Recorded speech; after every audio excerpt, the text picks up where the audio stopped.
দিয়েছিল তাদের সকলের জায়গা কিন্তু প্লেনের ভিতরে হয় নাই। অনেকে প্লেনের ডানায় করে পালানোর চেষ্টা করেছে, অনেকে প্লেন থেকে ছিটকে পড়েছে। এই জন্য আপনারা যে প্রজেক্ট হাতে নিয়েছেন এটা দিল্লির দালালির চেয়ে ভয়ঙ্কর হবে পরিণতি। আপনারা এর থেকে পিছিয়ে আসুন। আপনারা কখনো মানবিক করিডোরের কথা বলেন, আর আমাদের চিরাং বন্দরকে আপনারা লিজ দেওয়ার কথা বলছেন। এখন যখন জাতিসংঘের এই মানবাধিকার কার্যালয় স্থাপনের প্রসঙ্গ আপনারা নিয়ে এসেছেন এবং আপনারা চুক্তি করে ফেলেছেন, তখন আমাদের বুঝতে আর দেরি নাই আপনারা ওয়াশিংটনের দালালিতেই লিপ্ত আছেন। এই জন্য আপনারা সাবধান হয়ে যান। আমি বাংলাদেশের ইন্টারিম গভর্নমেন্টের উদ্দেশ্যে বলছি, আপনারা এই চুক্তি বাতিল করতেই হবে। বাংলাদেশ থেকে জাতিসংঘের এই মানবাধিকার কার্যালয় উচ্ছেদ করতেই হবে। তারা আমাদেরকে মানবাধিকার শিক্ষা দিতে পারে না।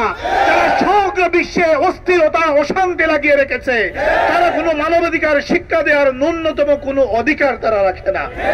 ওয়া আখিরু দাওয়ানা আলহামদুলিল্লাহি রাব্বিল আলামিন।